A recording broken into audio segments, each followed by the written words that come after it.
You are listening to the Nyx Archive, the official Relic RPG actual play podcast. You can play Relic absolutely free right now by going to relicrpg.com.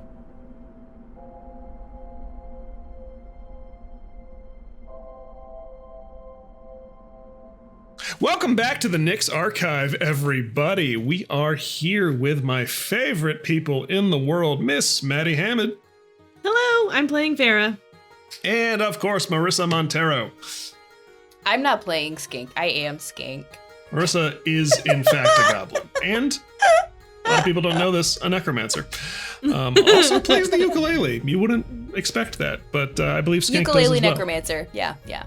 Actually, that fits. I, of course, am your host, game master, and comfort voice, CD Corrigan. Welcome. Last we left off, our diminutive dungeon delvers had just wrapped up their meeting with the mysterious Lady Scythe and were released on back into the wild, is what I was going to say there. Were set loose in the town of Osk to prepare for the expedition they had decided to undertake on Lady Scythe's behalf. This involved, of course, connecting with some faces new and old, causing some trouble at the bar, getting drunk, reciting poetry, getting heckled, paying off the bartender with an enormous amount of money, and then being slapped by a rat man. As Farah departs Polk's healing hut, having heard that he can in fact cure her affliction with a special brew if she's willing to shell out an enormous amount of money and or a moderately large amount of money and a flake, we're going to leave Farah and Pip as they make their way off into the snow and circle back to Skink and our new friend Chippy, the reanimated chipmunk who has no thoughts or free will of his own but is living in her pocket. Skink and Chippy, I believe you had decided to start shopping around and putting together what you would need for this expedition after talking to Orlo. Yes. How are we going about this? So, Skink has talked to Orlo and now has Orlo's advice, which may or may not have stuck in that little goblin brain. So, Skink is gonna make her way down to her old friend Galio and see what Galio has on offer and get like some of his advice too. Good old Galio. So Skink heads out to the northern edge of town to a location we saw in our very first episode, Thin Winter Outfitters. You walk in, the store is as before, and again, we're at this point in the morning. I'm assuming you didn't stick around too long after Farah left. You talked to Orlo, etc., etc. Yeah. Still like dawn in Osk. Like the winter sun is a weird and fickle thing.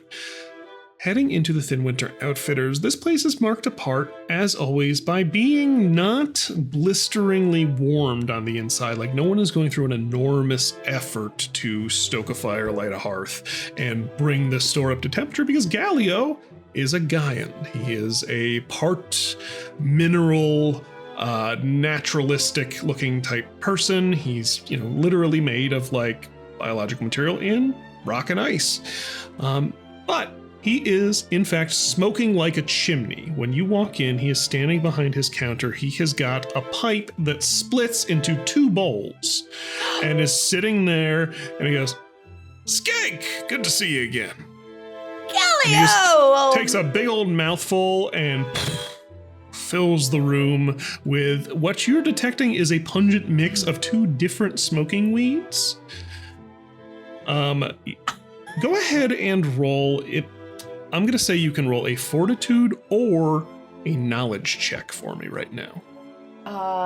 Let's do 4. We're shooting for sixes on this. Okay.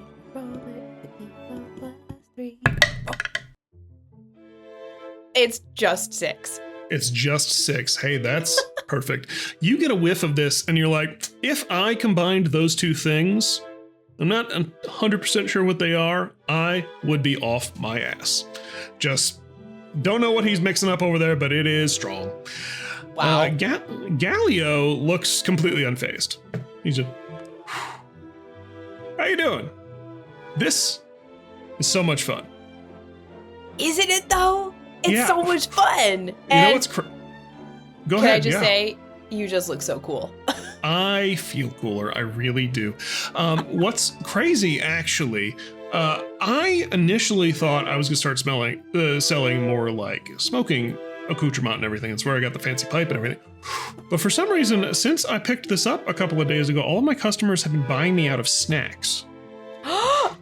Really? Yeah, I just had to put in Say. I had to put in an extra shipment. So, I mean, I can't listen. I feel very cool. I can't say I get the appeal that you guys are talking about in terms of like getting. I don't know. I don't feel any different, but I look cool. I feel cool. I mean, that's good. Anyways, what can I do for you? I think Skeek is gonna walk all the way up to the counter, put her little hand on like maybe Galio's elbow, and just say, "Hey, man, I am thrilled that this is moving snacks for you, but I just want to let you know, you don't have to do it all the time. You know, like you can." I don't do it all the time. You know, I think this is like a special occasion kind of thing. But how much of this have you been smoking? What's Or, a like- normal amount? I feel like you're not It's even. been like 2 you're- days. It's like you're just burning it. You're really just burning it because like nothing is penetrating, right? Would you like to make a check about that, or are you just asking? I'm just actually asking. He's like, I guess I don't know what the difference is. Like, I kind of suck it in, and it just swirls around, and I blow it out. And Okay, I yeah. think at this point you clock that like his exhalations, like it's just like you had smoked it straight out of the pipe yourself. Like it's not being processed. So that means that like Skink's gonna start to feel it, right? And like Yeah. this is gonna start to have some The longer effect. you're here, the more fortitude checks you're gonna make. Yeah. Okay, That's a well, delight. so Skink like understands what's happening and figures I better get to the point soon. So Galio, I mean I'm always here to visit with you and just check on my friend, but it turns out I'm also gonna go on a flake expedition. My pal Farah and I, we've decided, you know, we're here. It seems like that's where all the adventure is right now. So we'd like to go on a flaking expedition, and I wanted to come ask you what you think I'm gonna need for that. Oh, that's fantastic. I mean, as you imagine, that's something we specialize in here at the Thin Winter Outfitters. Questions. Do you have transportation, mounts, load-bearing equipment, anything like that? Excavation gear? Do not. Lovely. Not a problem. Get this a lot up here. People come up here, they get ready for, their first expedition out onto the ice, whatever they can carry up the road. It's all good.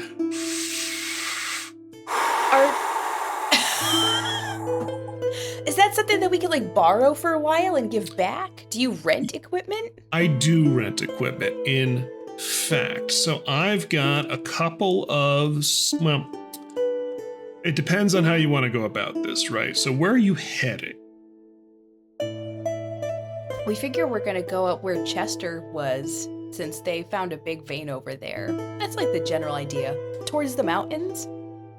Yeah, okay, so you're probably going to wind up doing a shorter jaunt across the tundra and then head up into the bulwarks. So, what that means is you're going to want to prepare for the ability to get into and out of the mountains.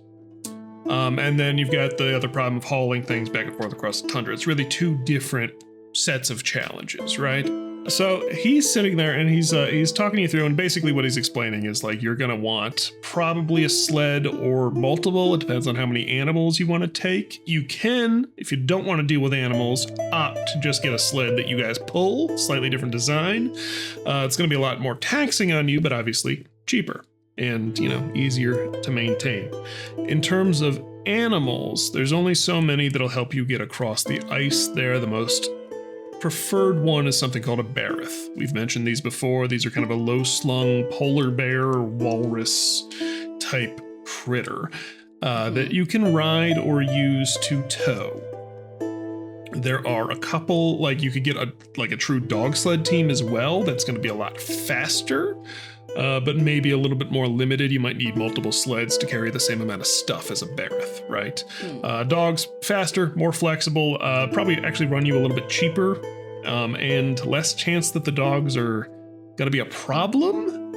But a Bereth is also, great if you get into a sticky situation and you could take it up into the mountains and strap stuff to it and then hike back down with it. So these are kind of the trade-offs. Renting a sled, it's going to take you about 2 gold a day for however long you're gone. We take a 5 gold deposit up front. No big deal. That'll be per sled. If you want to get a bunch, I could probably get you a discount. A dog team, going to be an additional gold a day if you want to go that route. That's good for 1 small to medium-sized sled. Bereth, going to be 3 gold a day. And I'm going to have to talk to one of the trainers around here about getting, they might have usually 1 or 2 on hand. The dog teams I can get you all day. I can get however many you want.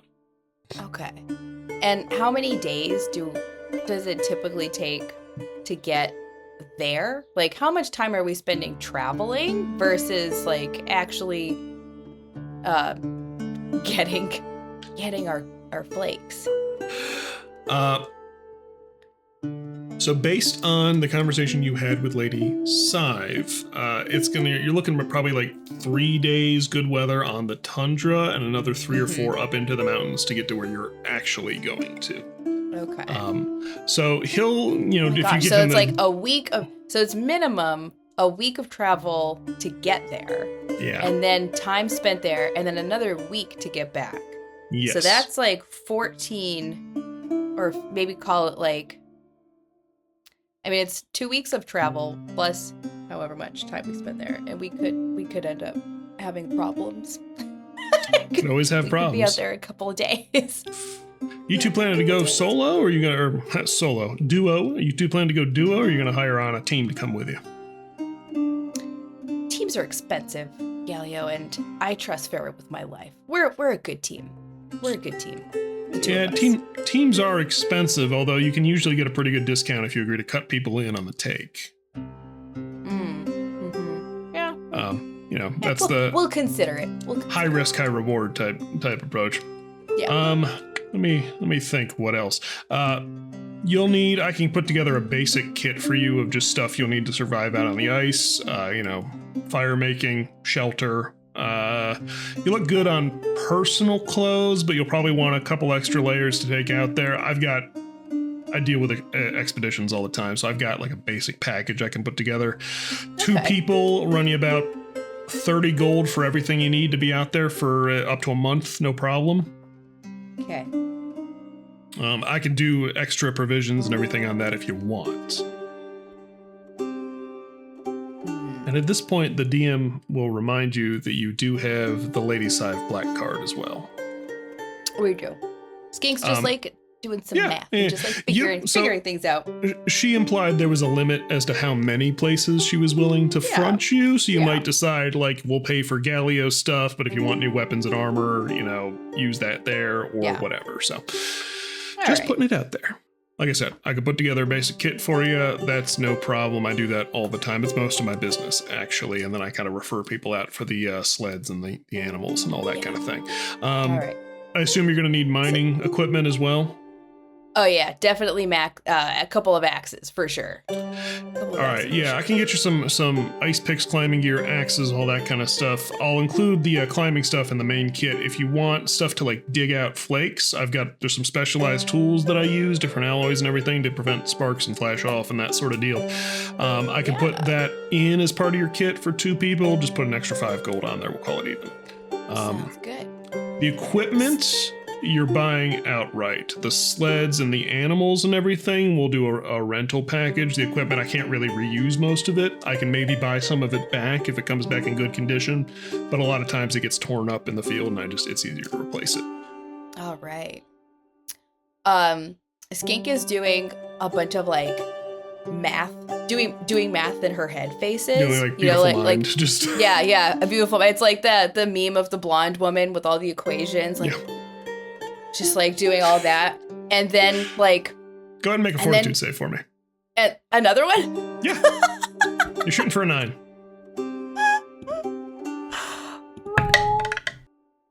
It's an 8.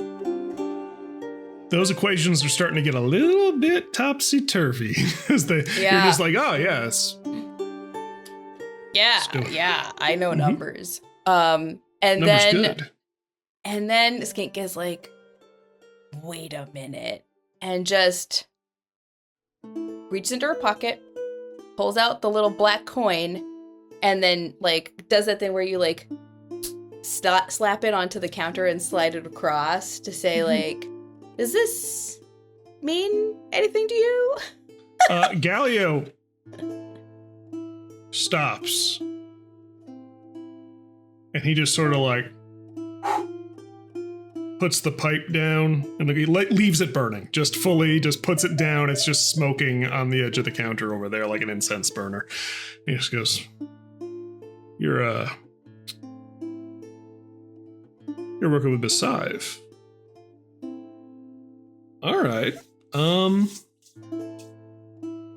So have you used this before?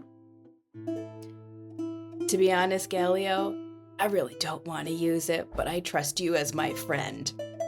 All right. Let me tell you how this... She has a little system with some of the merchants here in Osk for her personal business. So the way this works... I'll write up a list of everything we've talked about you wanting. So decide if you want to get the Barreths or the dog sleds or the personal sleds or whatever. So you make those decisions. I'll write up a whole order for it. And I'm going to take this coin. I'm going to bring it over to her people. She approves it.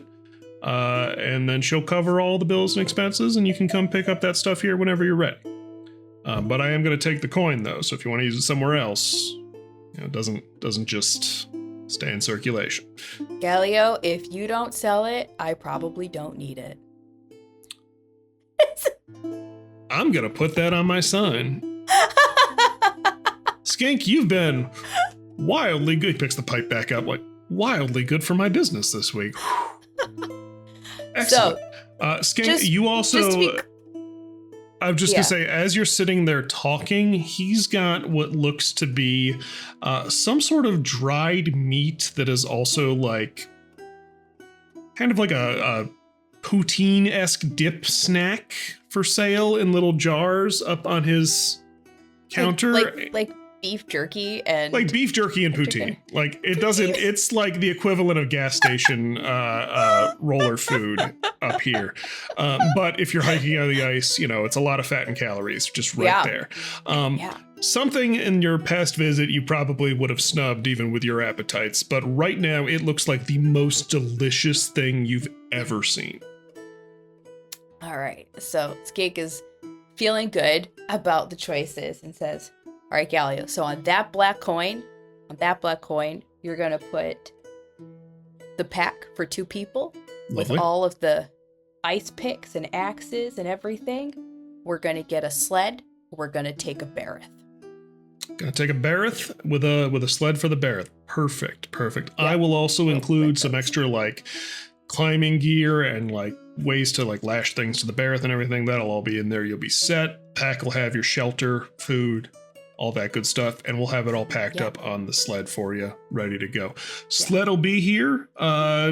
I can have all of that put together by tomorrow, and I think that's probably about as fast as I can get a Barreth for you as well. You are going to have to come back here with Farah and anyone else you're bringing before you set off, so that the trainer can introduce you to the Barreth. You can't just, it's not like a horse. You can't just start riding them. You got to like have a whole thing. Are they going to get psychically linked to us? Barreths are not psychic to the best of my knowledge. Although, he looks at the pipe. No, I don't want to get a Barreth high. Oh, God. They're not psychic to the best of my knowledge, but the trainer has trained them to like recognize like this is who we're working for. So if they go through that whole process with you, kind of get you going there, that way they don't try and eat you. Great. I don't want to be eaten. But speaking of eating, and then she reaches into her own pocket and pulls out a silver coin. She said, "Not on the black card, but I will take a large bag of this." And You she want- gestures at the snack drawer. Do you want change or do you want me to use up a whole silver? A silver's worth is probably what a Silver's worth of snacks? Yeah. That's Yep. what I'm saying. This has been happening all week. So he pulls out a duffel bag and he goes, "You want Oh, God. you want the That's poutine jar?" Like that's. He just loads in a couple of the poutine jars, grabs a bunch of like licorice and candy, dumps that in there. He's got some little paper bags of like some fried.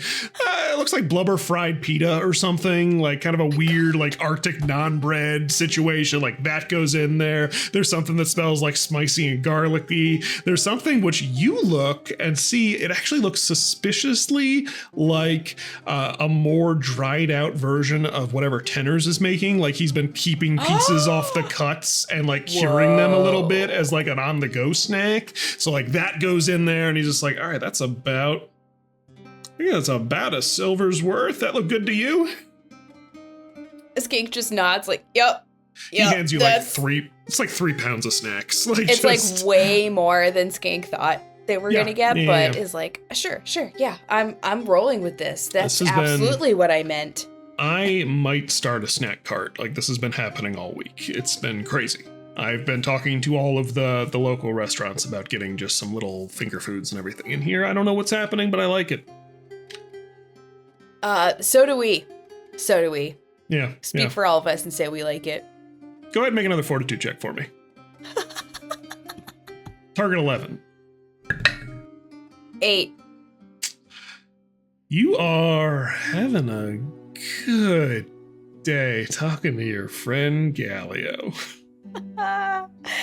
And now, like, everything about this interaction seems so funny. Everything is just so funny now to Skink. Is like, keep leaving us so many snacks. So then Skink goes to, like, try something. Like, wants to, open up the snacks now. Not waiting until later. Starts grabbing, takes a little bite of that, like, the beef jerky that she saw earlier. Was like, oh my god. Oh, Galio. Where did you get? Are you making this? You got a little smoker back there? What you been putting in here? No, actually, funny story. That is 2 different dishes that I get from 2 different taverns on this side of town, and I accidentally mixed them up one time. And just one of the people who came in here the other night was like, "I will pay you anything for it." So I just started doing it. Galio just has no idea what the smoke's effect is on everybody else around him. And then Skink is like, "Bro, is the sun coming up yet? Let's go outside." And just drags the duffel outside. Galio dark. comes out and he pulls out a different pipe. He's just, "It's my outdoor little curvy one." So going out trying for some flakes, and you can feel immediately your head's starting to clear a little bit out here in the A little bit. fresh air. A little But bit. again, and then like Skink because Skink's eye is like, "Yo, you want to see something cool?" Absolutely. And hold on, I'm just looking at all my shadow skills. Deciding which one of these I Oh can no. afford to do. I probably have a little bit more power, but and Skink's just gonna become Phantasm real quick Okay. and just like start, but like does it by like starting to cast as she's walking, just like walks out into the middle of the road and just like slowly disappears. Just like becomes darkness. Gallia's just like, Because she "Whoa! thinks it would just look so cool. Where'd you go? Skink? Skink, I'm scared. And then Skink's gonna like stay dark and then run around the building to like come up behind him and then drop the darkness and just like jump behind him. I think there's basically no way he sees you, but I wanna do a little roll about it just to see. I mean, there could be footprints in the snow, right? No. Yeah, no, he did not roll well enough to. To, I mean, to you're notice welcome anything. you're welcome to roll a hide check if you really want to oppose it. But I was just like, how No. on a scale, how good is he at this in this moment as he's distracted? No. And then I just come back around. I drop the shadow, and I'm just like, ha! Bye. That was And pretty again- cool. And then again, Skeet just falls down laughing, just like, wasn't that the best? It's just like beside herself. Yeah, Galio, you pop up behind him, he screams. Go ahead if you would like and roll a cleverness check for me. Okay. It's a 13. 13. You realize in this moment, like, you're a pretty intensive practitioner of magic. It's really your whole bread and butter. You've never picked up any sort of magic off of Galio. And I think in this moment when you surprise, he has a very visceral reaction, like, ah! I think you realize this guy, complete Luddite on that front. Like, no real connection to magic at all, just intrinsically to himself. And just hasn't got a clue what is possible. Just truly looked to him like a miracle occurred, and then you disappeared and teleported, and he's just like, what? Whoo, you're pretty pretty good at magic there, Skank. Yeah. So that was cool. That was so cool. Mm-hmm. Well, it's been good talking to you. I'm gonna go inside. Okay, bye. I'll see you later. I'll see you later. I'll get that stuff for you. He kind of holds up the coin. He's like, tomorrow. And just closes the door. And then Skink is just enjoying how great this morning has been, and just is gonna drag the snacks to, I don't know, some place that looks pretty. Is I just want to appreciate how beautiful this landscape is right now while I'm alone. Let's see. Yeah, you are not only a couple of blocks from the waterfront. Basically, we're Tenors is not far from Galio's. Mhm. So if you wanted to go walk down to the dock there and look over the frozen river and up towards the mountains, you can absolutely do that. Yeah, so Ski's just gonna go to the waterfront with a double bag of snacks and just watch the water move and just eat my snacks. Beautiful. We are going to cut over to Farah and Pip as you leave Polk's, that dazzling experience. Right. Where is Farah headed? Farah is headed to the temple to see if to get basically a second opinion on healing for her frazzled state. She's also still hungover. The slap helped a little. So she's gonna walk over to the temple. How far away is it? The Temple of the Thaws, about 5 minutes from Polk's. I mean, it's not a huge town, as we've mentioned before. She is notably not going to ask for a hangover cure here for fear of getting slapped again. They just smite you. Yeah. What if that's the official hangover cure in all of Osk? Polk just happens to be the first person who did it to you, but actually everyone slaps you with snow. They always ask a friend, "Hey man, I need the cure." I won't lie, it's got some Russian overtones. Really does. It really does. Yeah. Really does. Welcome to temple. Yeah. Yeah. So you hike over to the Temple of the Thaw. Yes. You see a kind of a long, low building. It's a little bit more ornate than a lot of the stuff here. Almost kind of a simplified Gothic architecture.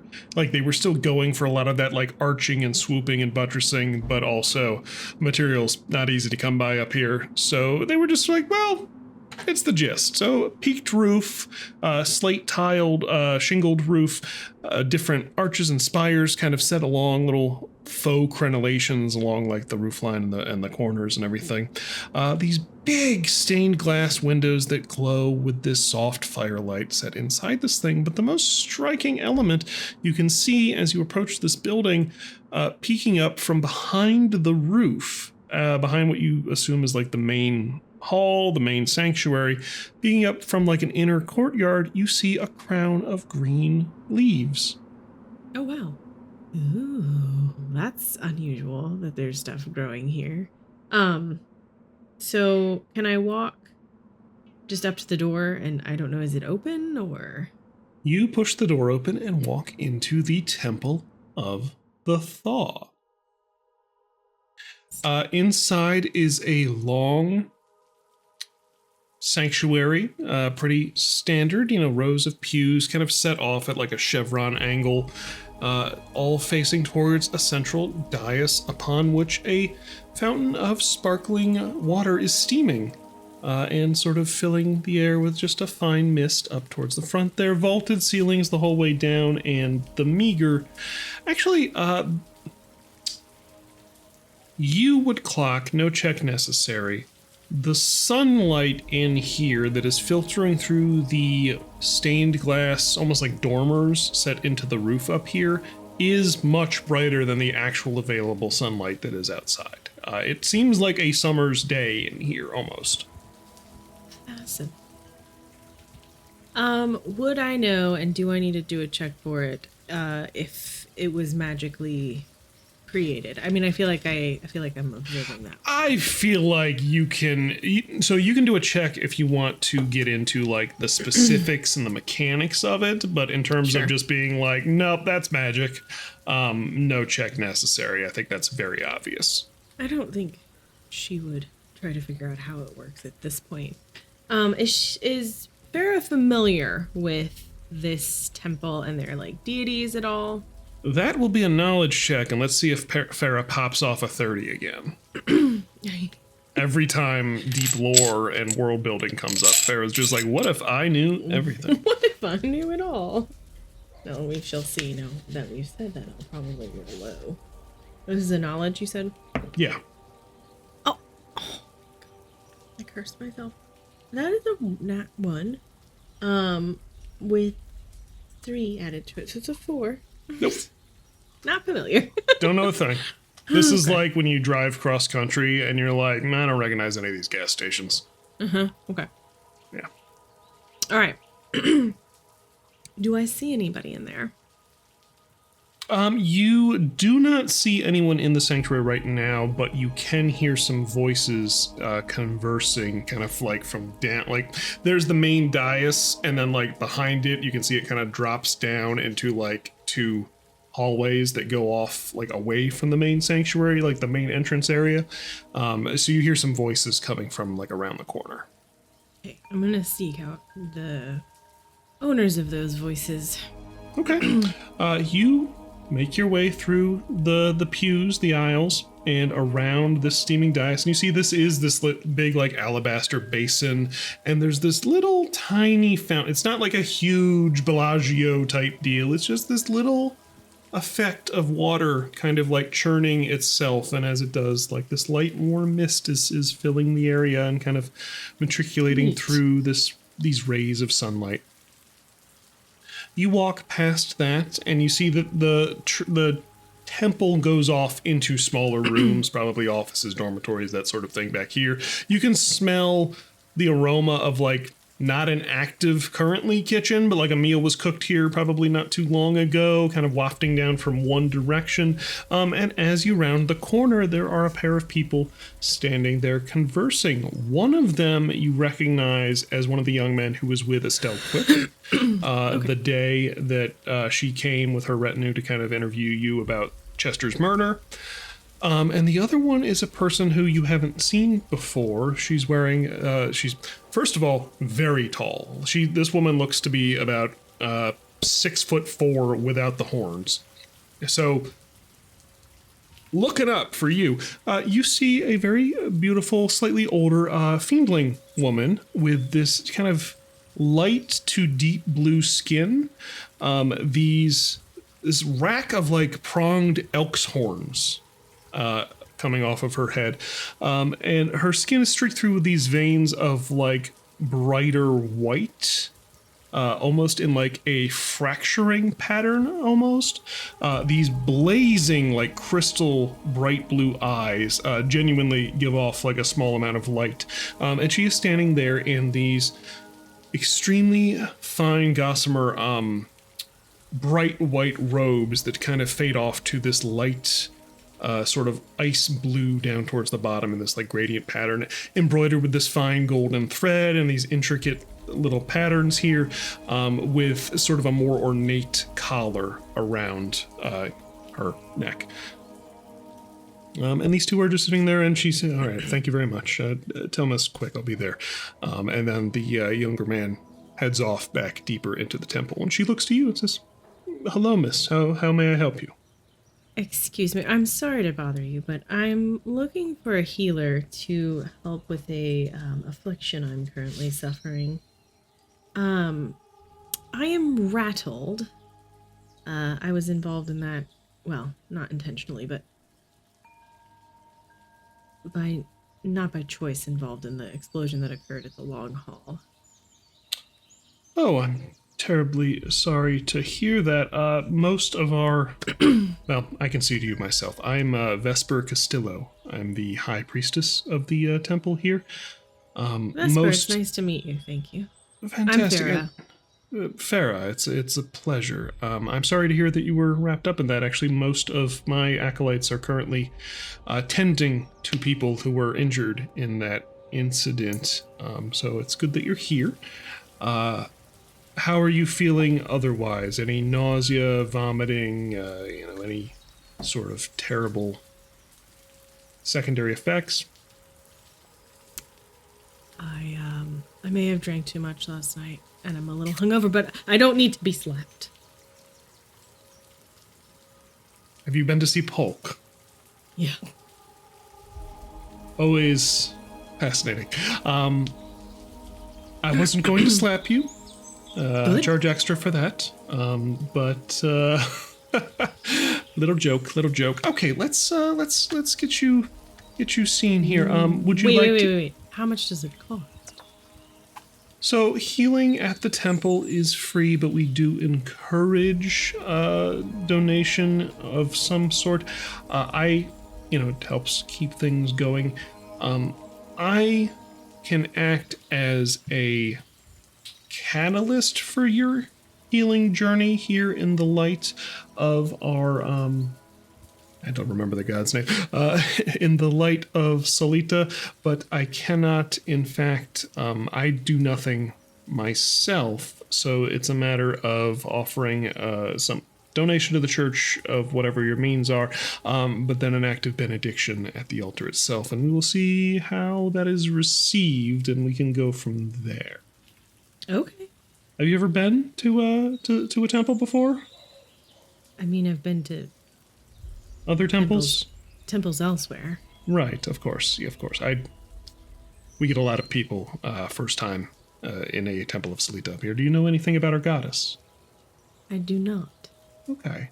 And she kind of brings you over towards like the fountain in the middle of the room. Well, Solita is the Chris checks his notes. Solita of the Spring is a northern deity. Obviously, we concern ourselves a great deal with spring and thawing and the changing of seasons. Yeah, I noticed that you had greenery. It was impressive. Yeah, the mother oak that is in the. We can go see it if you'd like. It is the heart of our temple here. It is my job particularly to care for it and flourish, and if the oak is ever to die or wither, the temple must be reconsecrated. That is our sworn duty as the priesthood, as the clergy. So Solita is all about rebirth, beginnings, the coming of warmth and safety and harvest and bounty, and sort of getting us through the darker, the night, the cold. It's a warm and loving faith if you ever find yourself spiritually in need of such a thing. So I will ask if you have a donation to give. We can, there's a. You see, she kind of points over like delicately, like there's a box. There's a box at the base of the thing with a little slot in it. It's just like, if it's within your means. Farah is real awkward, especially and clearly struggles when it comes to knowing what things cost or what's appropriate. So she's gonna ask, how much do people normally get? It greatly varies based on your individual means, and I don't want to assume, but looking at the attire and kind of the way you're put together yourself, I would venture a gold would be appropriate. Oh. Okay. We have people of very little means who come in here, and so you can view it as supporting their copper that they can spare this month, if that helps. But you look to be in some finery and such. Farah will, because that's less than what she expected, she'll pull out 3 gold coins. Well, thank you very much. I appreciate that. It's just so much. So in Farah's mind, it's just so much less than what Polk said that she's willing to give a little extra. That will be put to good use. I thank you very much, Miss Farah. Do you have a place to stay as well? If you're ever, let me put it this way: if you're ever in need, we have bunk rooms here that are always available, and that your donation is supporting the housing and feeding of a number of people who would have nowhere else to go. Thank you for that, but we're okay right now. Lovely. So if you'll come this way, the process is very simple. You would kneel at the fountain here, offer your prayers to Salita of the Spring, and if the goddess hears you, healing will be bestowed upon you. I cannot guarantee the form that it will take, but may it help you on your journey. I am here to offer support in any way should you need it. Okay. Okay. Farah is going to kneel at the altar and look up high, obviously, at Very tall woman. You're like very tall. You're Maybe like barely thigh height to her. Do I need to pray out loud? Not if you so choose, as long as it is, within your heart. All right. And she kind of all right. pats you on your shoulder. I can pray with you if that helps. That does help, yes. Okay, all right. Would you like me to do so quietly? You can say it out loud, and maybe that'll help me direct my prayer. Sure, of course. She kneels down, still 2 feet taller than you, kneeling. Not counting the horns. Yeah. So she kneels next to you and she smiles and I forgot to mention, you offer your prayers and then you cup your hands and take a sip of the spring. That is the completion of the process. Okay, all right. So she kneels and she kind of gets into a prayer pose and bows her head and dearest mother of spring and thaw, bringer of bounty and good fortune, if you see fit on this day, bless our generous parishioner Farah, heal her of her woes and her wounds, and keep her safe in your warmth as she ventures once more into the world. And then she cups and takes a sip. Farah didn't clock. She heard it but can't repeat it. So she's I'm just gonna say it in my mind. And in her mind she's like, this feels really weird, but this goddess that I've never known. Salita of the spring and thaw. Please help me not be rattled or hungover anymore. So she's thinking hilarious. And she's gonna slurp the water. I need you to go ahead and make a willpower check for me. So this is going to be...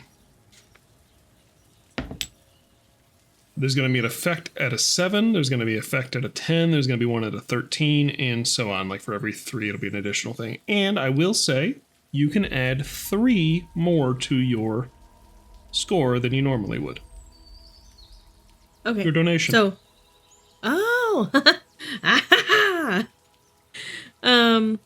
so I rolled a 5. My willpower, that is 3. So that's an 8 plus 3. 8 plus 3, so that'll bring you up to a nice 11. Okay. You take a sip, and you feel this warmth sort of spread through your body like an unnatural, like, more than I just took a sip of a warm beverage. Like, it sort of spreads out to your extremities, and you have this moment of, like, I'm lying on a beach down in Tumblefray. And Lovely. then, obviously, like, it kind of, you come back to reality in a moment. You look up, and you... she smiles at you and, stands and offers her hand to help you to your feet if you so choose. And you immediately notice your hangover is gone. Yay. Go ahead and roll 1d4 for me. Okay.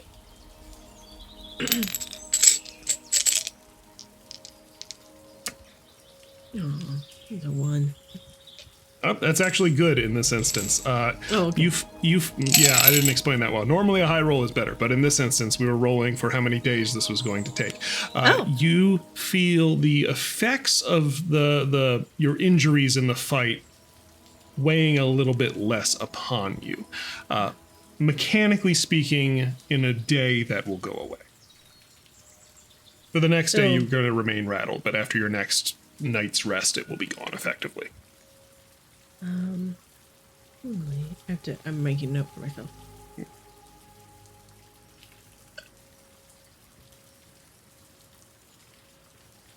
Excellent. Thank you. Remind me your name. I'm so sorry. I was just not thinking straight when I came in. Of course, I'm terrible with names myself. You'd think in my profession I'd be better at it, but Vesper Castillo, High Priestess. Thank you so much. This was helpful. I already feel better. I wish you a good day and wish your temple well. I will visit again when I come back through. Lovely. We can't wait to see you again. Thank you. I bid you adieu. You head out, and I am going to ask you to go ahead, make a precision check for me. Okay.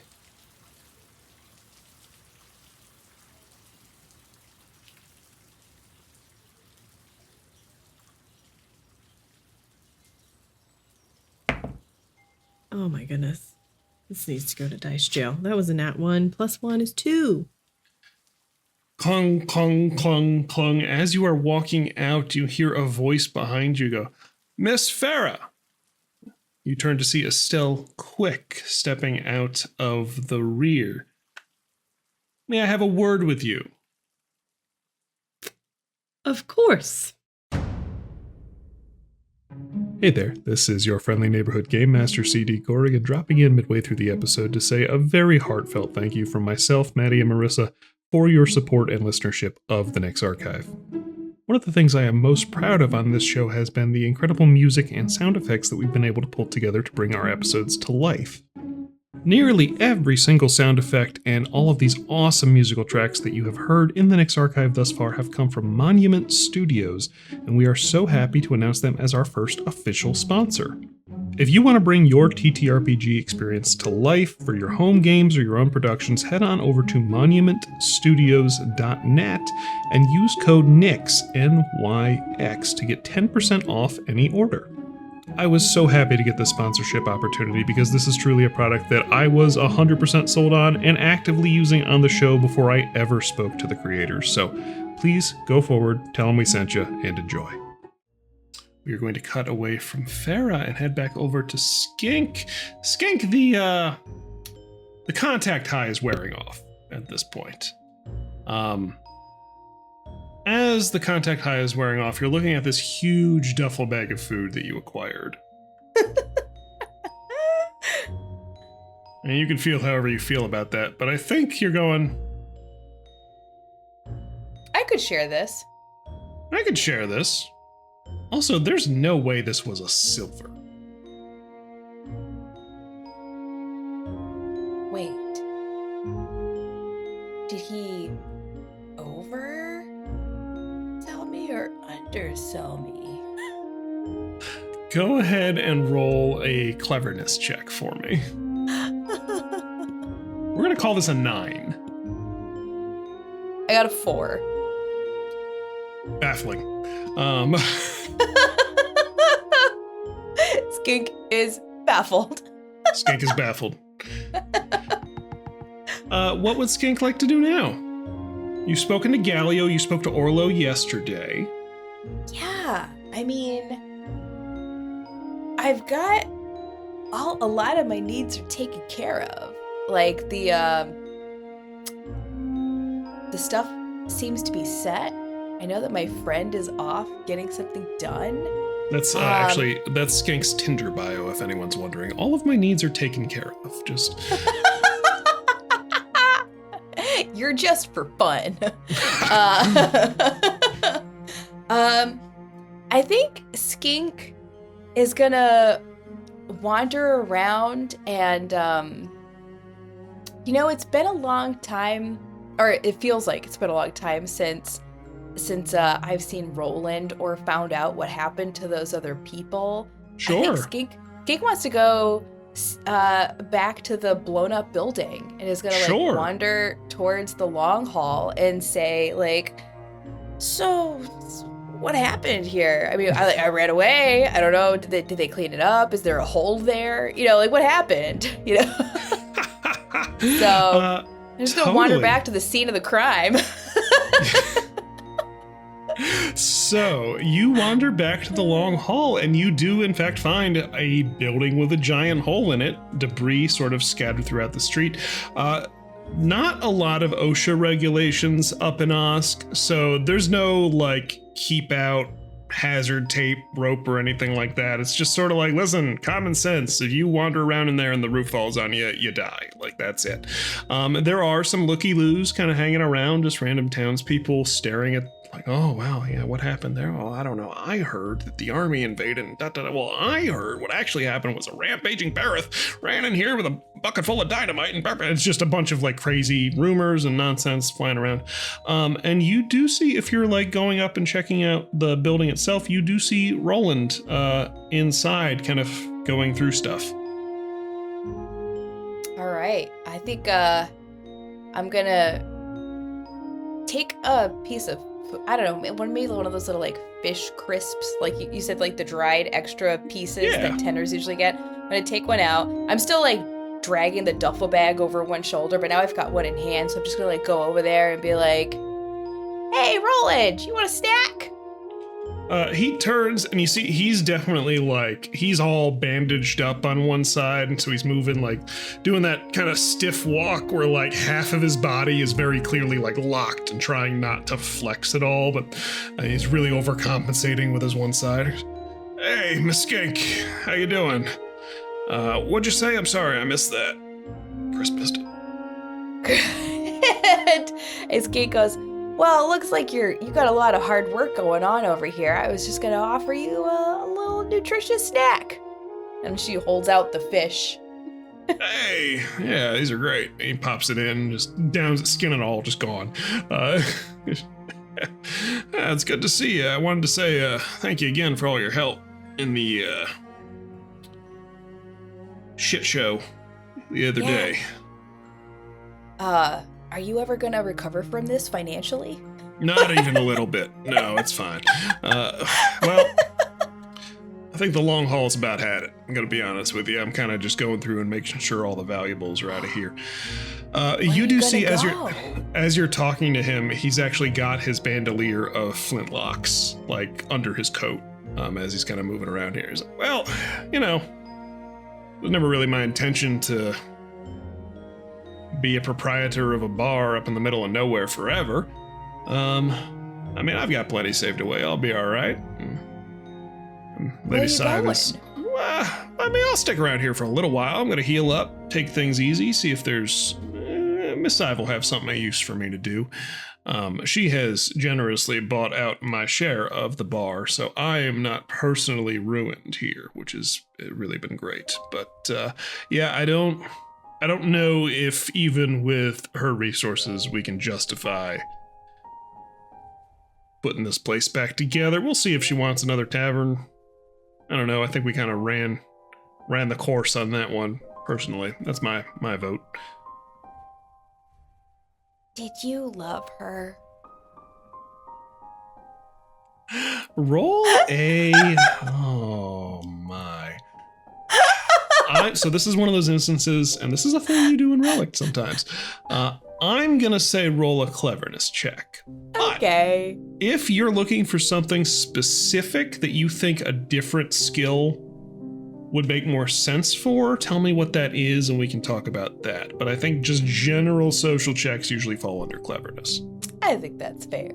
Okay. I rolled an 8. 8 plus anything? No, that's the total. All right, total of 5 8. plus 3. You see, he just kind of looks at you and goes, that's a bold question. Lady Sive and I have known each other for a long time. We've worked together in many different ventures. We'll leave it at that. Okay. Fair is fair. Farrah and I are going to go on a flake expedition. Right, well, I can suggest immediately, don't light him on fire. Yeah. Yeah. Yeah, never quite seen that happen before.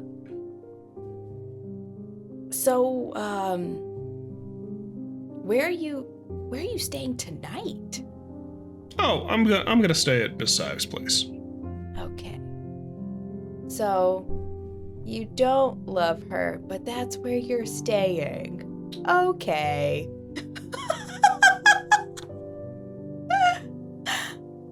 You're a bold woman, Miss Skink. I appreciate that. You know, when you hang out with the dead a lot, you just get used to talking about the things that really matter. That actually does make a lot of sense to me. I never hung out with a ton of dead, but we did have an automaton for a while. And that was... I know it talked back sometimes. So, you know, it was interesting. Living people have so much to hide, but they don't understand that all the secrets just come out when you die. You may as well. Just let Miss it Skink, out. are you threatening me right now? What is... He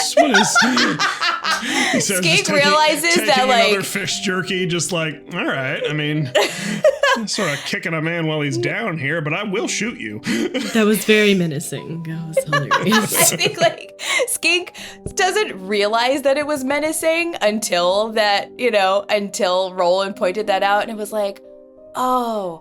I could see how you would take it that way. Yeah, I think that might be another effect of hanging out with the... I'm not offended, by the way. I mean, I think I get where you're coming from. It tickled me a little bit. That's all. It's just... I do have to be reminded how to talk to people sometimes. That's another effect of hanging out with the dead, I feel. Yeah, You forget that, you know, sometimes when you're like, if you were dead, I'd know all your secrets. Like, they're already dead, so, you know, you're already over that bridge. But like me, a living person who is injured and armed, it's a bold choice. I'll try to keep that in mind. Yeah. He seems genuinely just amused by it. He's not like offended. I mean, he doesn't seem like someone who would be easily intimidated by a tiny goblin who just came to share snacks. No, I mean, you saw this guy like get lit up and his reaction was like, I need more guns. That's what I need to do. Like, this is, yeah, Roland's a interesting fellow. Yeah. Did you ever find out what happened to those people who disappeared into the fake closet? Sive told me about that. Yeah, sounds like they teleported somewhere. So no? That's neat. No, I mean, I don't know if, honestly, on this one, I feel like we just got caught in the crossfire a little bit. I think if we find any reason to think that, they were tied up in our business or anything along those lines, like we might dig more into it there, but I far as I can tell, we were just wrong place, wrong time. Mm. Well, not too worried about it. And what about the party that lost Chester? Did they get out of town? Did they find out that not only did someone die here, but the whole place went down? You know, I did have to break the news. That elf fella Prin came back by to collect their stuff, see if Lady Estelle had released the evidence, and they weren't too happy to find that the fortune that Chester supposedly died for had exploded. Oh. So, yeah, they weren't here. You know, they'd already moved over to other lodgings. Cassie, I don't know if she registered, but Prin was... I don't know. You can only be so upset, I feel like, in certain situations. Your friend just died, and then you find out you're broke. It's just getting, you know... Yeah. I don't know if it gets worse, but you get kicked more, if that makes sense. It's a tough break. That's too bad. I think Cassie and Prin were planning on heading out pretty shortly. I think Orlo's still around. They might already be on the road, actually. I'm not sure. Okay. I think Skink is just sort of like, well, I checked in.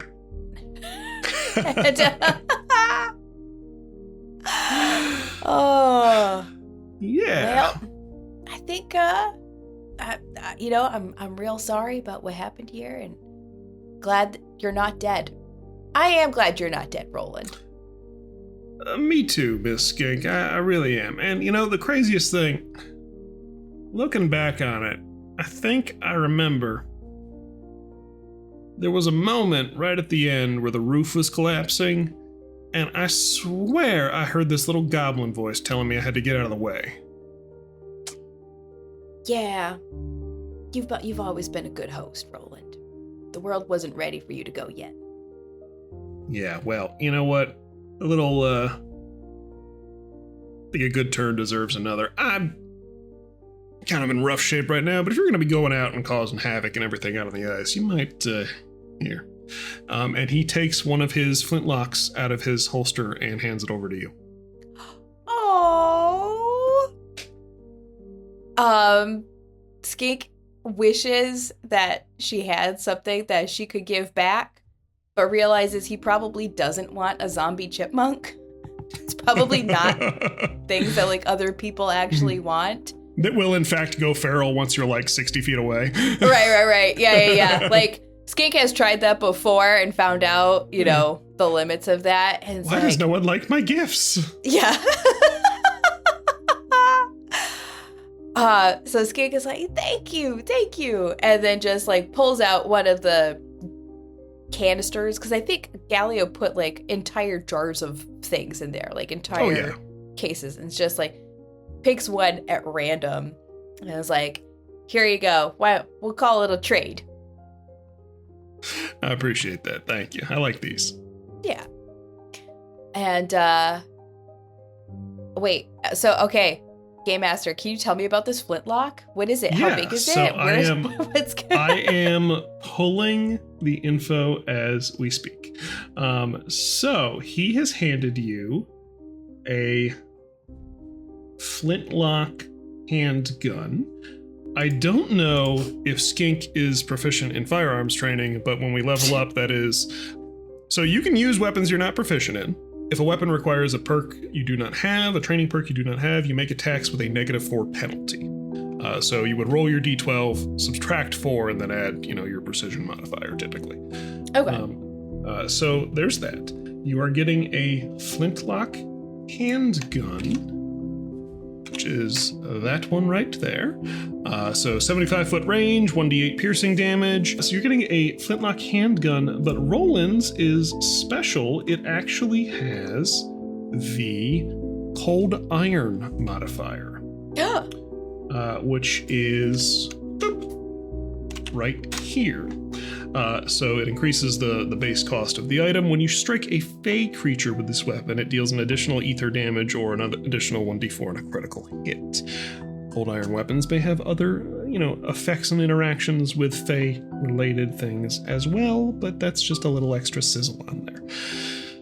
So he hands you that, and we'll say that here, and then hands you a little pouch of like 5 bullets to go with it.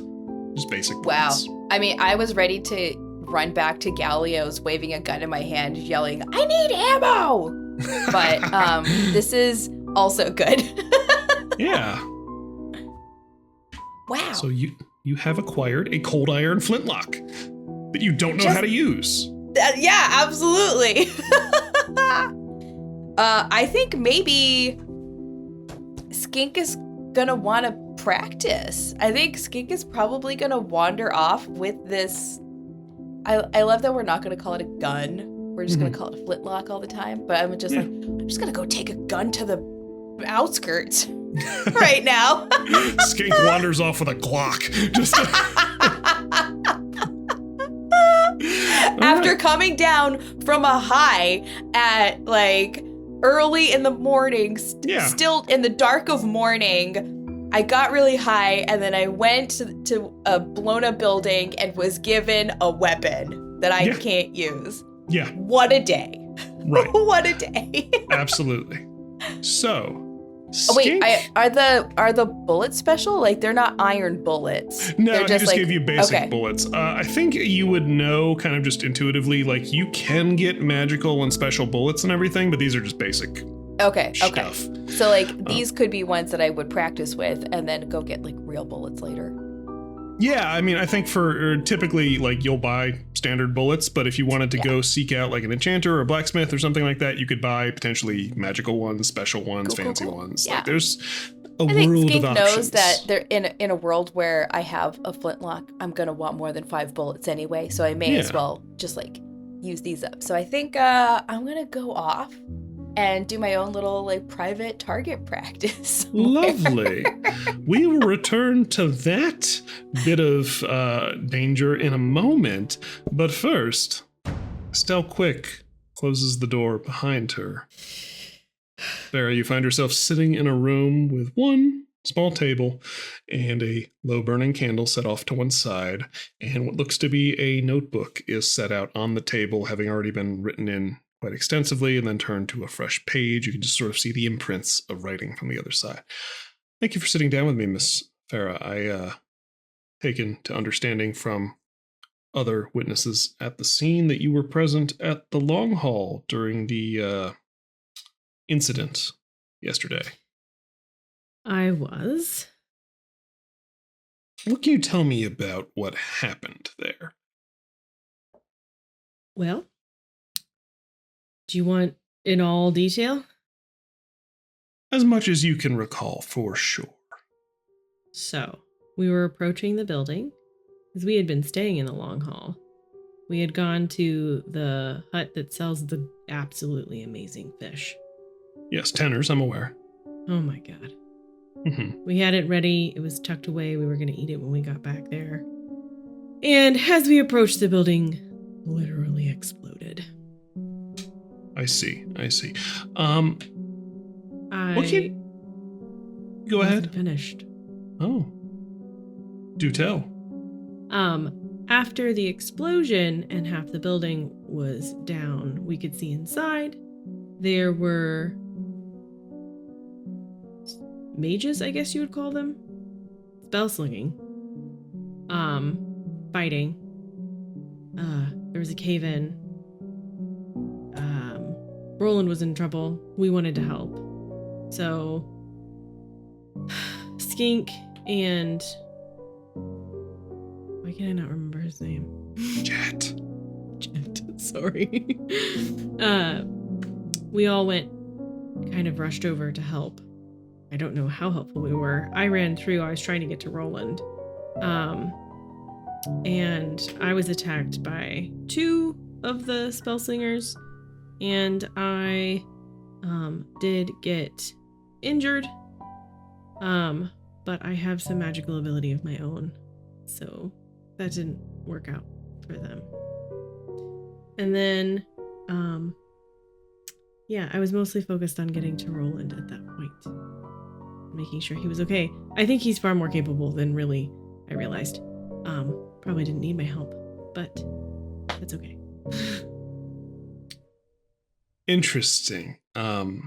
No, from what I understand, your actions were quite instrumental in helping a number of people escape a pretty bad situation. You should be commended for that. So it was you and Miss Skink, the necromancer, who I've made the acquaintance of. Pretty much, she's like scribbling notes down based on what you said. You see, she's basically like shorthand recreating everything you just told her. Mhm. It was you and the necromancer, and tell me about this other fellow you were with that day. I can't tell you much. He was part of a group who was he was kind of evading. He wanted to kind of cut loose and have a good time, which is why we were out getting delicious food. But his ward had hired us to find him. We found him relatively quickly, and we're gonna meet up with his ward. He decided to go back with us. What were their that's What were their actually- names again? Would you?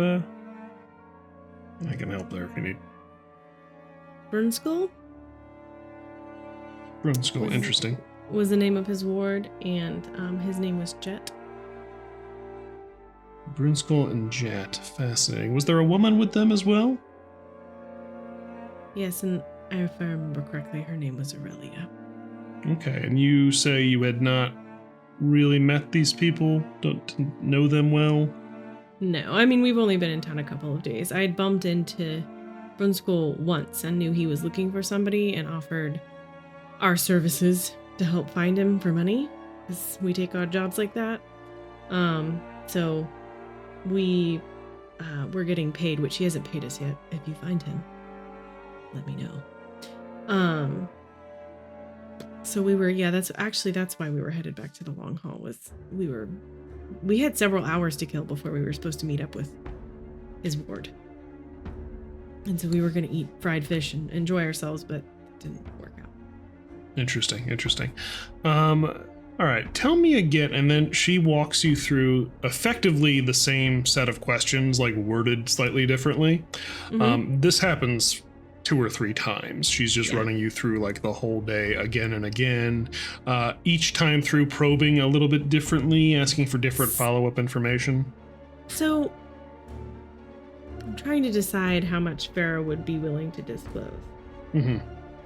I think actually she doesn't have a lot of like weird loyalty to Brunskoll, especially since he hasn't paid. So she will eventually be like, oh yeah, and he took I didn't want to kill anybody, so we had one of the mages still left alive, but he went with Brunskoll, but I don't know where they went. Again, I was rattled. I can't, and I think she would eventually be like, they went into a closet, but I don't know where they went after that. I see. So my question to you is, and you've already kind of answered it, but let's confirm, is there anything Farah is being deceitful or lying by omission about? She is carefully not mentioning Scythe. I don't know if you've noticed. Okay. So go ahead and roll a cleverness check for me. Hopefully my dice won't be. Had several really bad rolls tonight. You have. Have fun for me. Have fun for me. That is an 8 plus 3, so it sounds like an 11. So it's an 11. She gets +4 to her cleverness rolls. Okay. So she has got to roll a 7 or higher, if I'm doing my math right. Yes, so Yes. 7 or higher. We're going to use the Okay. fun tower. I love it. Oh my god, that sounds so satisfying. Mhm. It's very satisfying. Do Video. it again. I've already recorded the result, but just for Just for sound. Oh. One more time because I was talking. Let's all be quiet.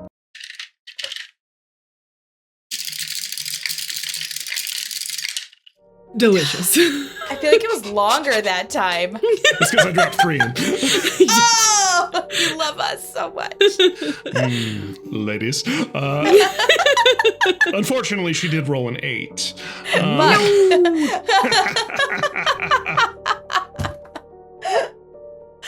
So she taps her pen and just goes, Miss Farah, I want to thank you for your help today. I appreciate, incident like this, just really trying to put all the pieces together. You're here voluntarily. You're free to go. So if I have any other questions, I believe you're staying at the Midwinter Sun.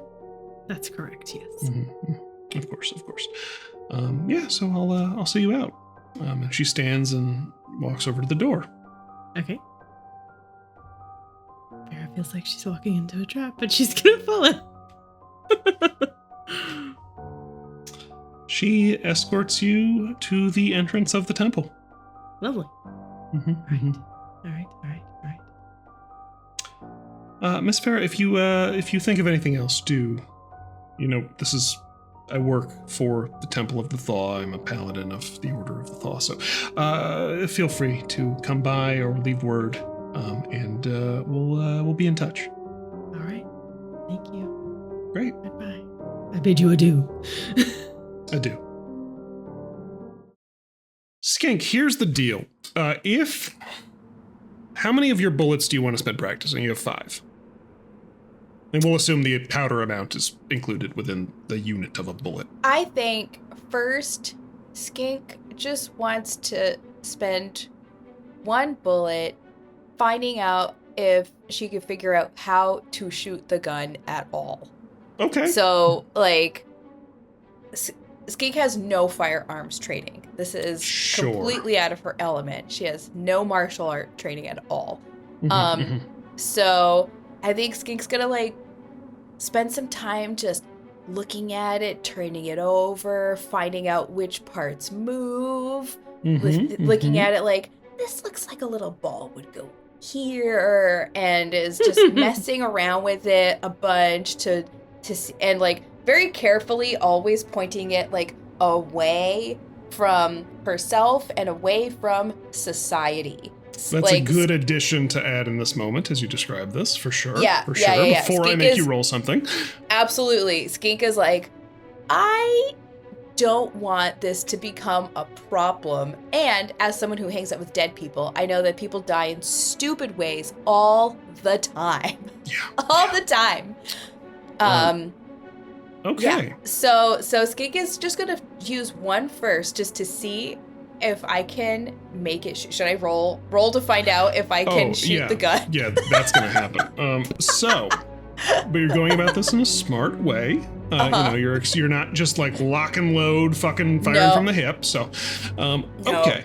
So, first bullet of your 5, we're gonna actually make a cleverness check, because you're not aiming at anything. You're just trying to mechanically operate the firearm. We want to mechanically operate the firearm. Okay, so cleverness check. You've never held a flintlock pistol before, never held a gun or a weapon like this before. I rolled. It's a 10. 7 plus 3 I was going to ask for a 7, so that's great. So you put this thing together how you think it goes. You've got a notion of all right, powder, and then slug, and then, all right, this part moves, and I notice when I pull the trigger, this part snaps forward, so maybe I pull it back, and so you mess around with it for a minute, and you're pointing it off in the direction it goes. Go ahead and make a fortitude save for me. You just double check. Stab. You just want to get over a 6. Well, it's 4 plus 3. Okay. So the recoil windmills your arm, so you're practically facing the other direction, but you don't throw the gun. Okay. So I managed to hold on, but it has completely tossed me. And I am both thrilled and terrified. I'm so proud of myself. So proud of myself that I was able to look at it. I would like to add something here that maybe for Skink, it does need to be 2-handed. So that that one went fine. So now Skink is gonna see if she can do this on purpose. Right. So having gone through that one time and been knocked over, right? Or like knocked aback, Skink is gonna do it. What is like also got scared of it for a second. Maybe like put it down in the snow, was like, does it get hot? I don't know. You know, Yeah, put it for down sure. You to, put like, it cool down it. and like, yeah, the snow around like the metal parts of the barrel, especially around like the muzzle and like the striking plate, definitely starts to melt, and you're like, Okay. So I wait for it to like cool down. What I think it means to cool down, and I pick it up again. I load it one more time, and then this time, Skink is holding the gun with two hands, legs apart, like wider than shoulder distance apart, like wide stance, and holds it out like straight in front, just again like pointing at a mountain. There's nothing in front. It's just like the endless nothing of the tundra, and just this time, and like kind of closes her eyes and squeezes the trigger. Go ahead and roll an attack for me. You're going to add your 1d12 plus precision minus 4. Okay. Math. Okay. Kids, you never thought you would use algebra after high school, but it turns out you need it to fire imaginary orc guns with your goblin. You said it was 1d12 plus precision minus 4? Minus 4 because you are not trained in this weapon. That's right. So that is going to be a grand total of 5. 5. All right. Yeah. You're aiming here. You're pretty sure the bullet went that way. And once again, you're... And we're back. All right. And Skink feels like that's enough practice. I got it. Today.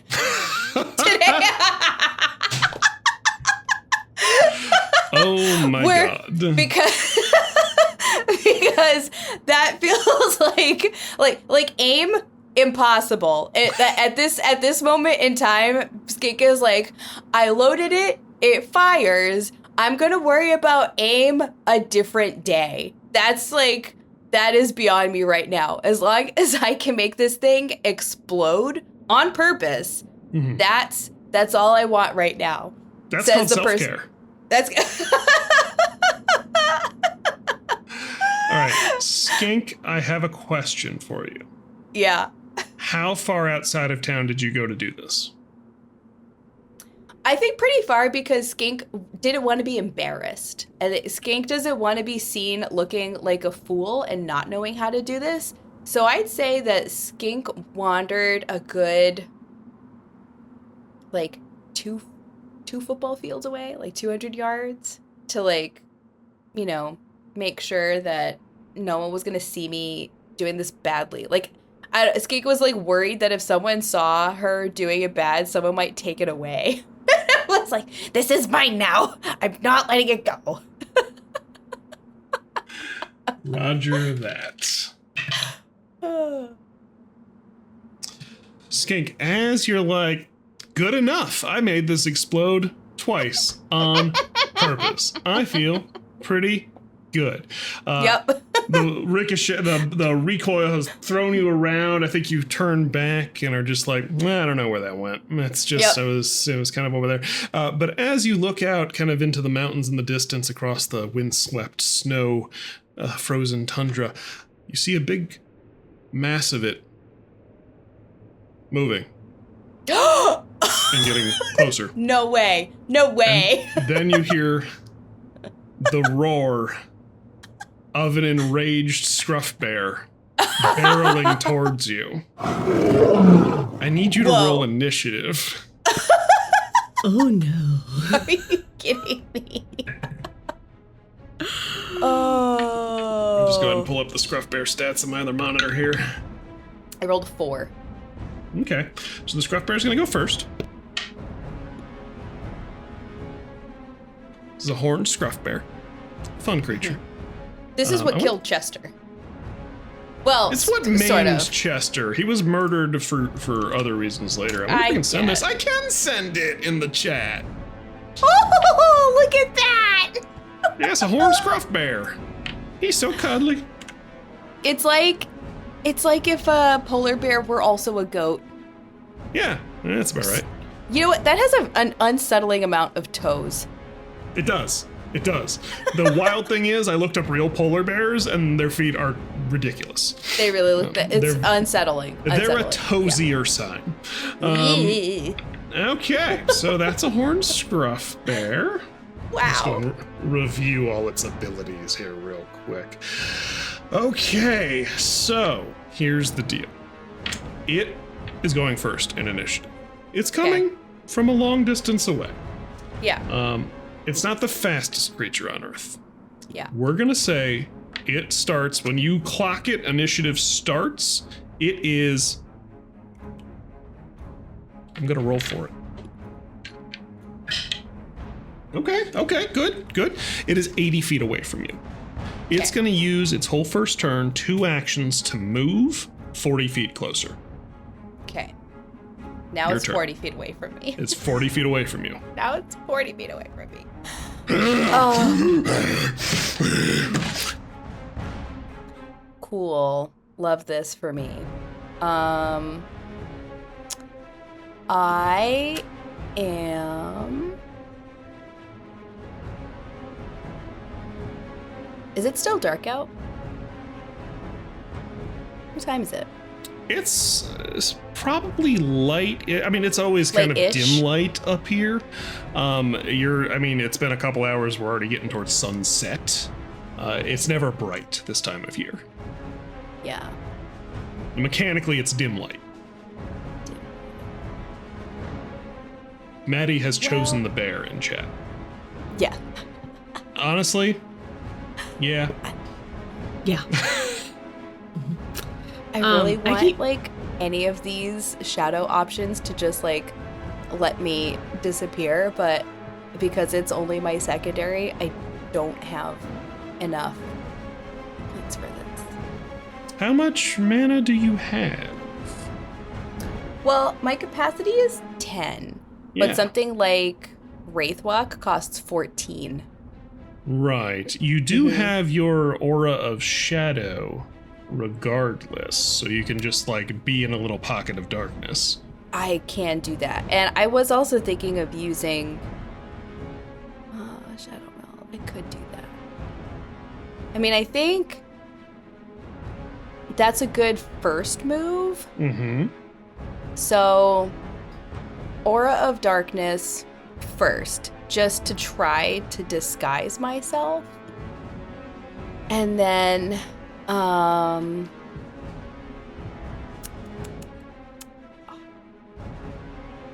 I guess I'm gonna run.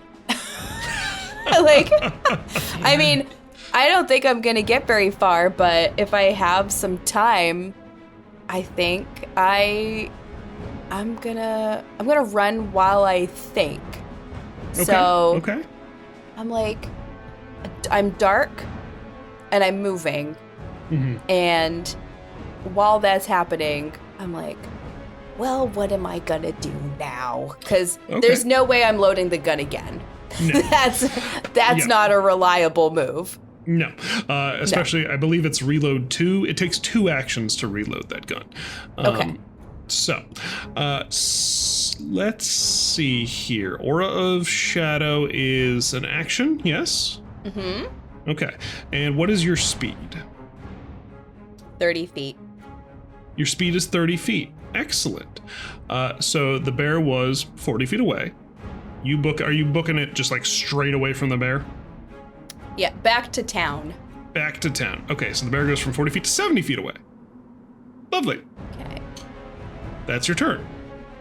The bear double moves. The bear is 30 feet away. Okay. So now Just chasing this like splotch of darkness pooling ahead of it. It Yeah. knows something made noise over there. over here. Oh, it knows that something made noise. Like that's what Oh, it's oh, hunting. okay, okay.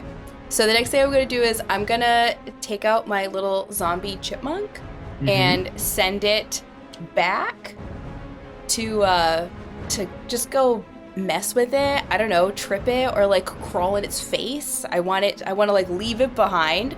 So I'm running. My little zombie chipmunk is off to cause at least some sort of distraction. I want it to cause a distraction. A very good use of chipmunk because the chipmunk takes turns with you. It is one of your thralls. It has 2 actions, and it does not affect your actions. You still get 2 actions. Giving it an order doesn't take anything. So let's take a quick look at our little undead sprite. It has 1 health. It's a speed of 30. It's 5 armor. Very bad stats. It can scratch for 1d4 plus 1 slashing damage, and it can scurry. Yeah. So if it moves 30 feet and it's 30 feet away from me, so it's gonna get there and then it's gonna like jump on its face. Yeah, it's gonna do a little attack on it. So go ahead and roll. Do a little attack. All right. Do a little roll. It's a 1d12 plus 1 for the undead sprite, which is what our little chippy is.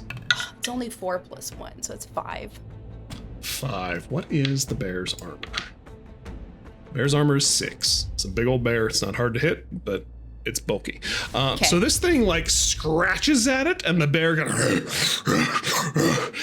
is still coming. It doesn't really register this piece of roadkill attacking it. Yeah. So, but you have 2 actions yourself. What would you like to do? I'm gonna do Grim Pack. It's like my favorite thing. I fucking love Grim Pack. Do you have the mana for Grim Pack? It's 10, and I have 10. You have 10. Absolutely fantabulous. Why don't you go ahead and read that Shadow Mage spell for us? I am summoning a Shadow Beast, and it's a medium-sized creature with armor and health equal to my character level. It has the following actions: move, shove, grapple, wait. It has an opportunity attack. It can retreat, bite, and howl. It causes horror if the Shadow Beast deals bite damage to a target that's frightened. I bet the bear's not frightened. And if I spend any more mana, which I can't, I could get another one. Lovely. But yeah, the Shadow Beast takes 2 actions immediately. So it does. So move and attack. Yeah. So I'm gonna summon another bear. Like, I'm just gonna summon exactly the same thing that I just saw. Absolutely. As Chippy bolts and throws his little chippy body in this bear's face and gets basically steamrolled, following in his wake from the coalescing shadow through the snow is a shadow vapor wisped black Vanta black outline of a horned bear barreling and roaring silently straight back towards the bear. What attack does your Grimpack bear make? It's gonna like go for like grapple and bite. It's gonna like do I have to like pick the order of those things? Let me see. Let me actually just double check this. Let's go horns. Does it ever headbutt things? I mean, we can flavor it however you want. So action 1 would be to move. Action 2 would be bite if you're going to use, if you just want to attack it. So 1d12 plus your cleverness score. Okay.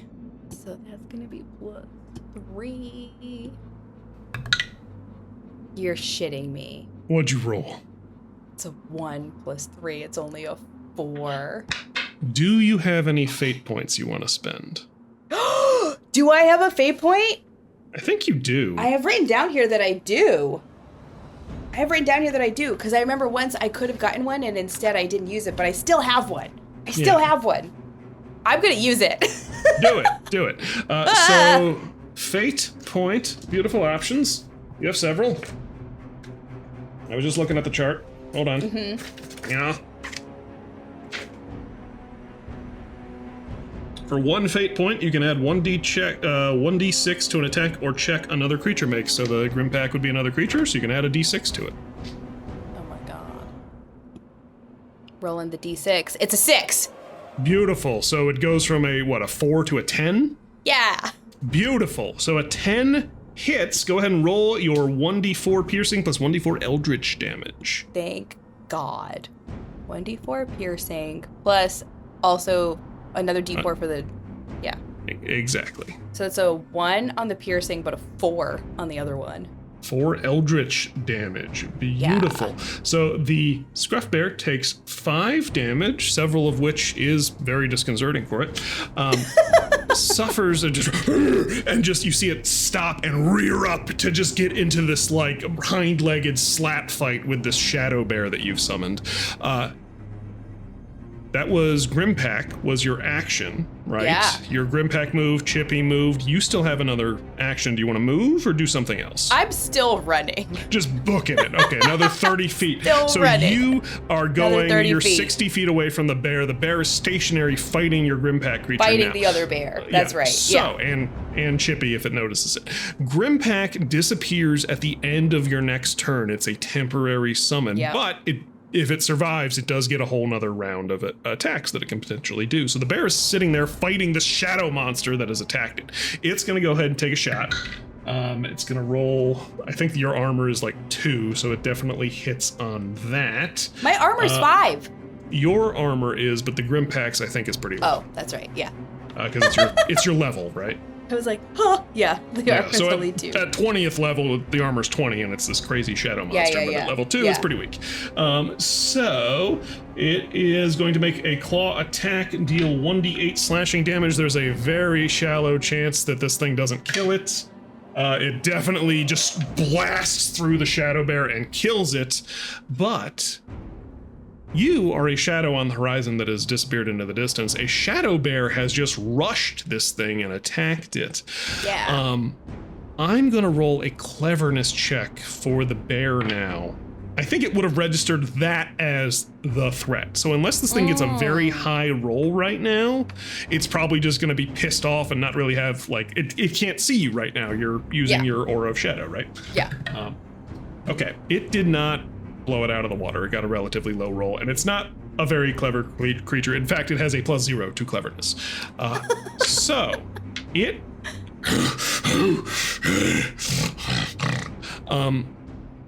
This bear suddenly thinks, like, I'm so good at destroying threats. Smash. Question, what is your control radius for your undead? I believe... My undead zombie? Yes. Oh, it's... hold on, I it's think right here. it's like 40 feet or something. I don't remember. I don't remember either. I'm going back to read. I have it here. I'll pull it up as well. Wait. 30 feet plus Wait, where does it... 10 times your character level, so it's 50 feet, if I'm understanding this correctly.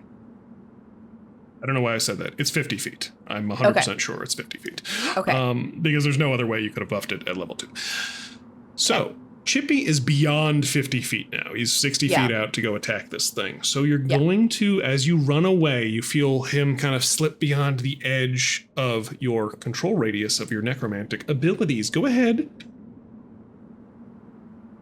I don't think there's a way he gets back within that radius, because he's beyond, you can't order him. So go ahead and make a willpower check for me. And my willpower is 2. The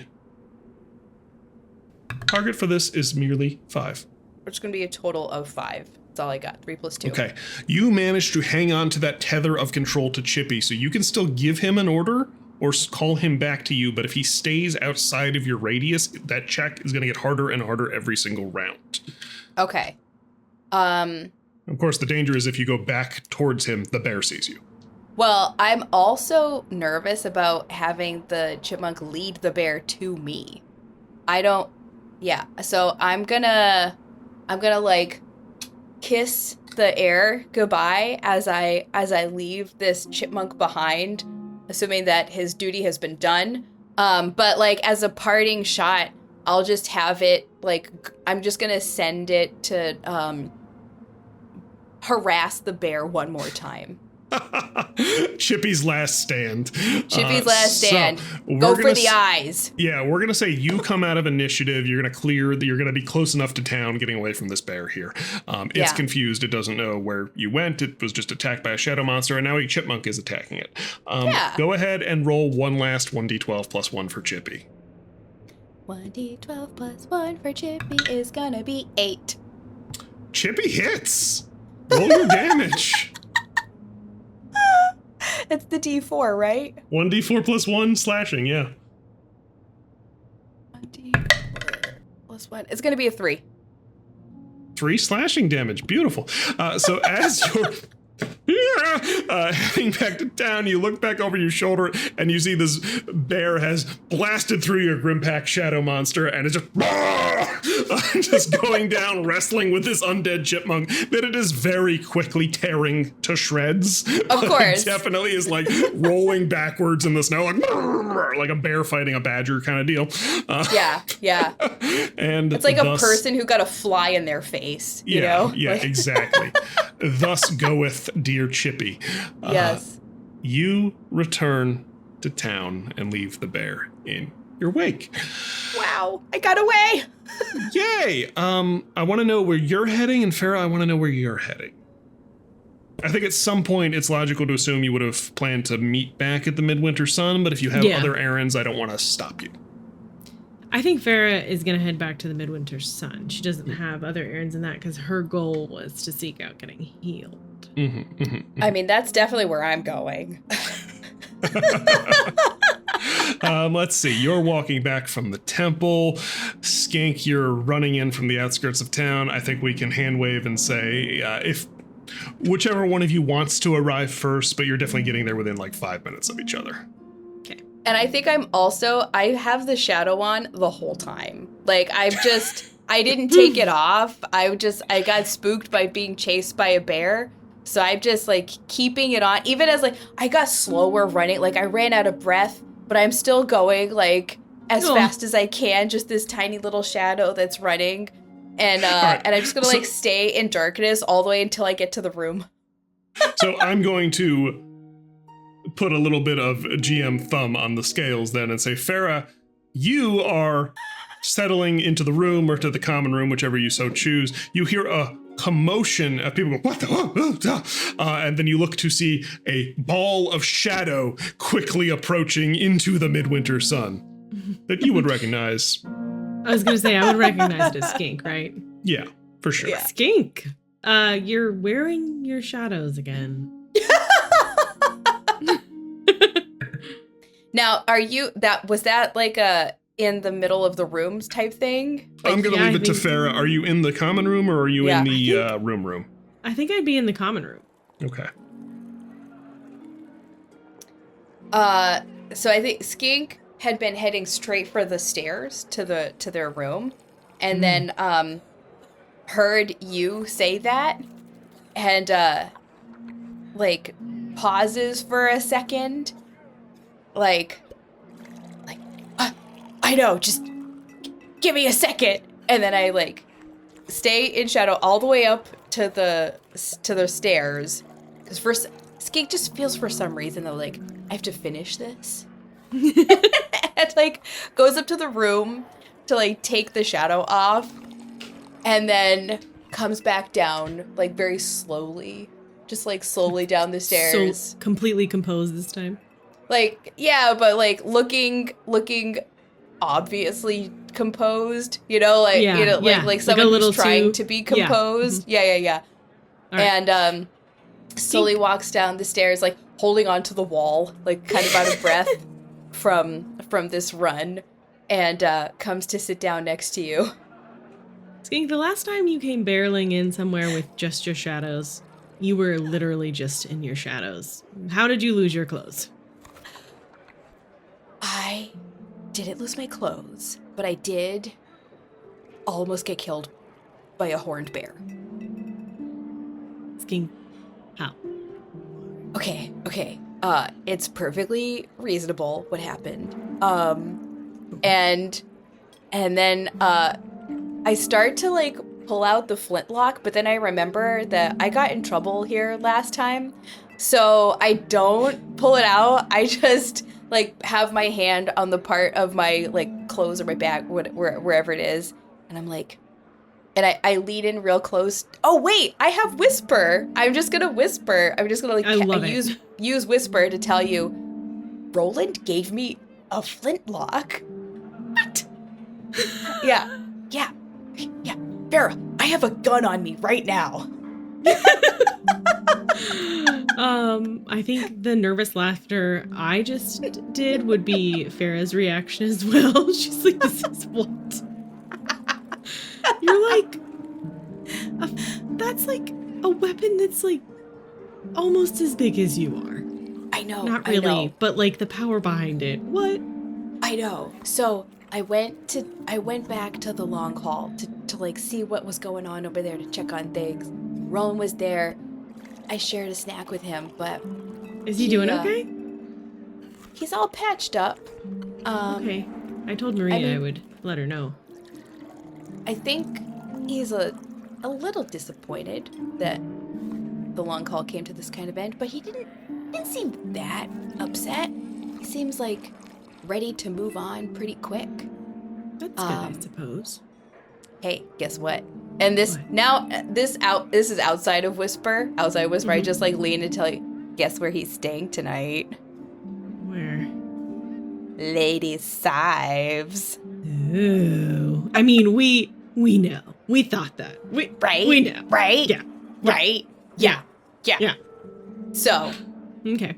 Okay. but All yeah. right. So wait. Back up. You have not explained why you were chased by a bear. right. So, like Poor you bear. said, I don't know how to use this. I don't know what I'm doing with this at all.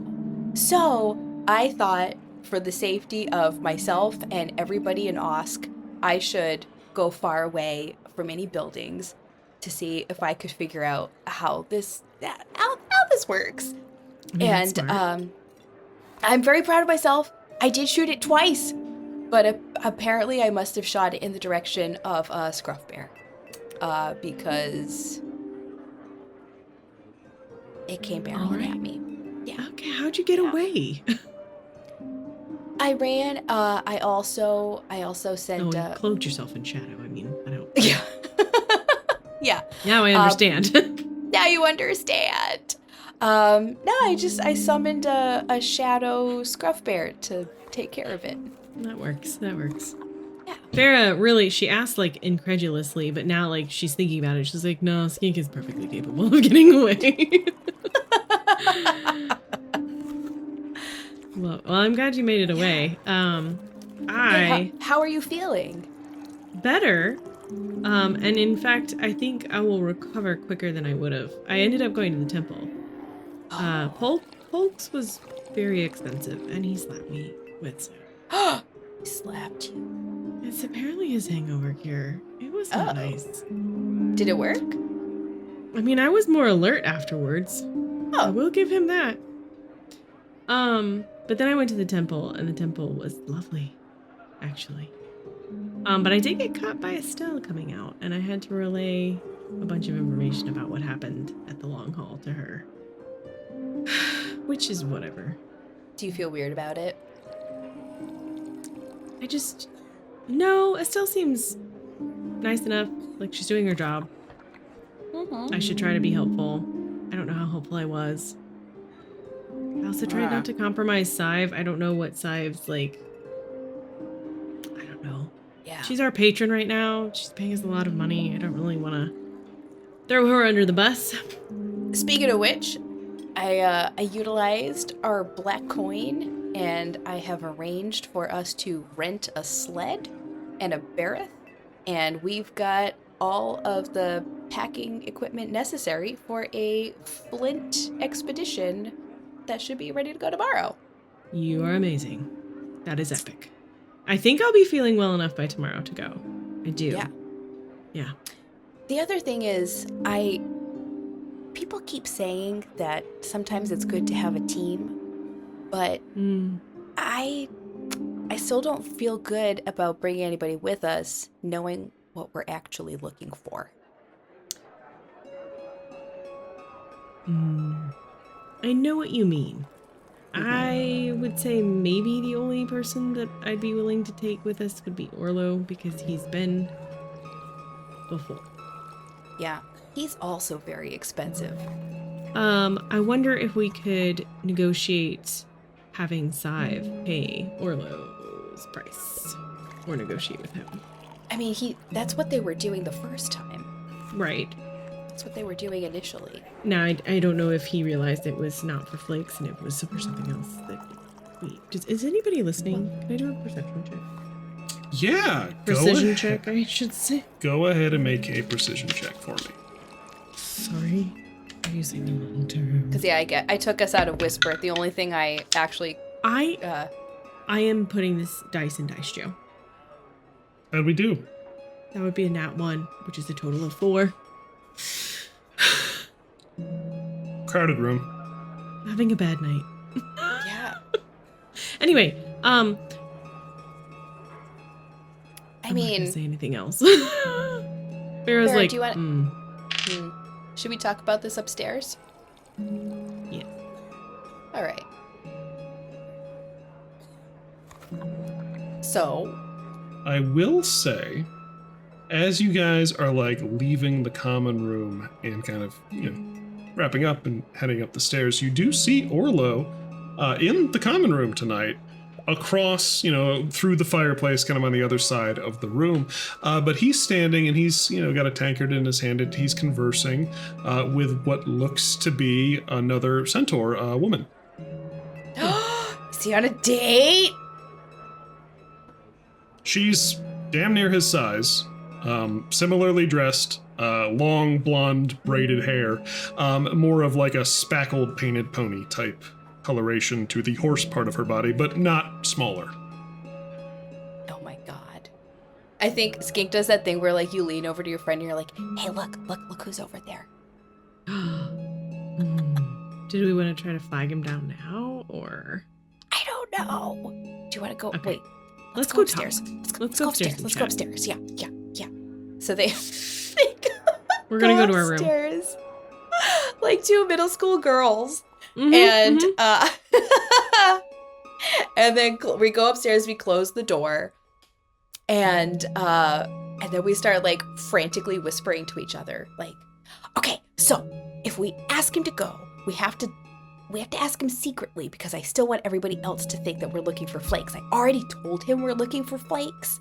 I think we can ask him to go for flakes with us, and then take him Yeah. to talk to Sive, and actually divulge what we're doing. Because if we do take him, I think we should tell him what we're actually doing. Yeah, but maybe should he know up front, or can we tell him after? I don't want anyone to know here. All right, hold It up. seems bad. I'm having some second thoughts. Here's Okay. my second thoughts. Okay. We don't know how the killers found out what Chester was doing. He could be a compromised agent.